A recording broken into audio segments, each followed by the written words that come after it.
ka-wanderer, so welcome to my vlog, charot!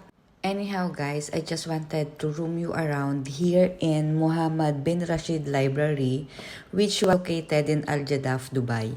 This library already posted a long time back, so you can search the Mohammed bin Rashid Library on my profile as it was already uploaded.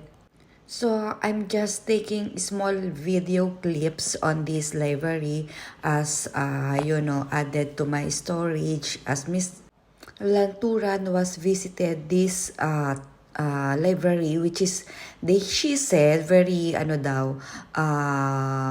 popular or trending in TikTok. So since she's already here for a week, so, nag-visit kami dito sa library. As you can see guys, ito yung front na makikita ninyo upon entering the library.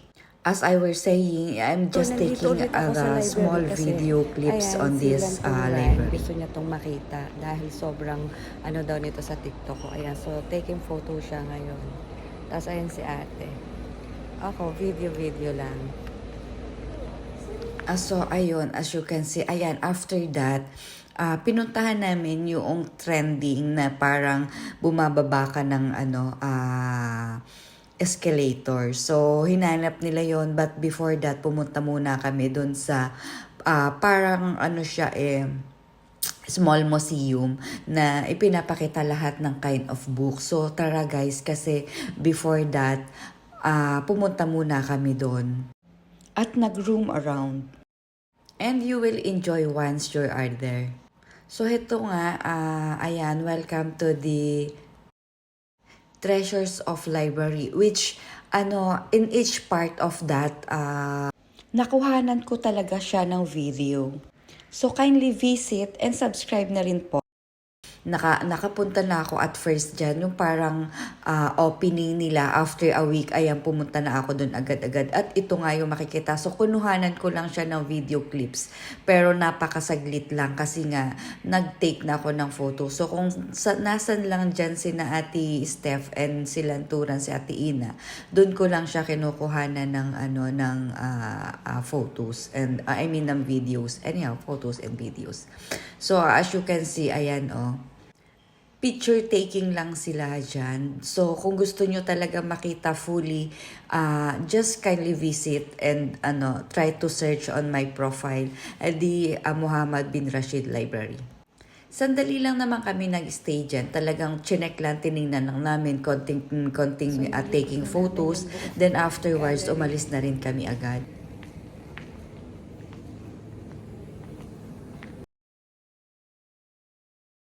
Then after this, nag-stay lang ako dyan for a moment kasi nga sila, kumukuha sila ng video. Tingnan nyo guys kung gaano siya kalaki So eto, ayan yung video, buo niyan. So kindly stay for a moment para alam nyo yun, magkaroon kayo ng background sa kabuuan structure nung library.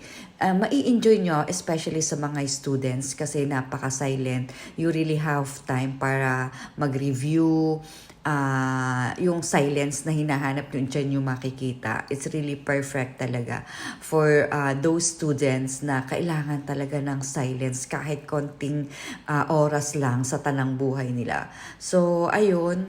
Habang pictorial si Steph at Ate Ina, ito ang kinukuhanan ko just for you guys to have some ideas despite na nagkuha na rin naman ako ng small video clips. So, I hope you enjoy this video guys and I hope you love and you supported all those videos that I have posted. If anything that you would like to see, to view, or to check here in Dubai, kindly just give me some comments below and I will try my best para naman masatisfied ko kayo, diba? So, I just don't hesitate to take comments kung may gusto kayong reminisce, makita, or etc. So, pinagtyagaan ko talagang kuhanan to fully dahil, ayun nga, hindi ko naman sa inyo maibibigay as per your expectation. However, on my first uploaded videos of this, I think you will be satisfied kasi in each floor and each area of that library, kinuhanan ko talaga ng photos. So, ayun, at dahil nga po, may pupuntahan ka may pupuntahan pa kami aside of the library. So, umalis na rin kami kaagad dyan, hindi na rin kami nagtagal. And when they are satisfied dun sa mga photos na nakuha nila, umalis na rin naman kami kaagad.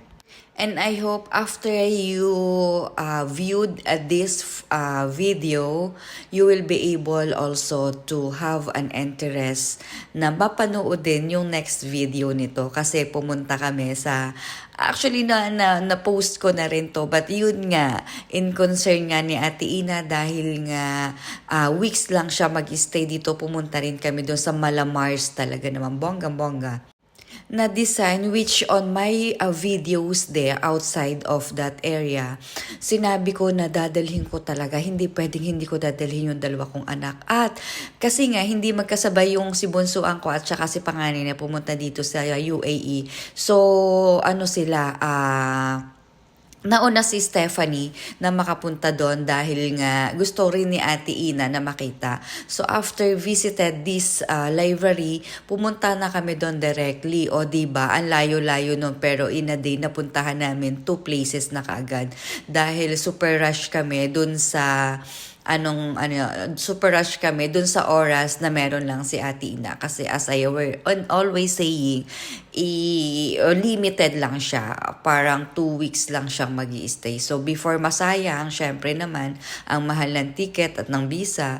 So talagang sinagad namin in a fully maximize yung oras niya para at least yung mga gusto niyang mapuntahan dito sa UAE is napuntahan niya. And syempre, para na rin ma-enjoy niya yung pagbabakasyon niya after the very, bang tawag dyan, stressful, live sa Pilipinas na alam nyo naman kung paano magtrabaho sa Pilipinas. So at least she has this time para naman mag-relax. O diba? Gamitin ang powers, maximize lakas ng tita para siya ma-enjoy ang bakasyon. Kasi once in a lifetime makakapunta na lang. Hindi naman sa once in a lifetime, but then bago ka kasi makapunta dito, matagal na uli. So at least na-visit na niya yung gusto niyang bisitahin. Then afterwards, ayun nga, umuwi na rin naman siya. So I hope guys, you enjoy this video and keep supporting. And papunta na po kami sa aming next destination. Thank you so much guys. Babush!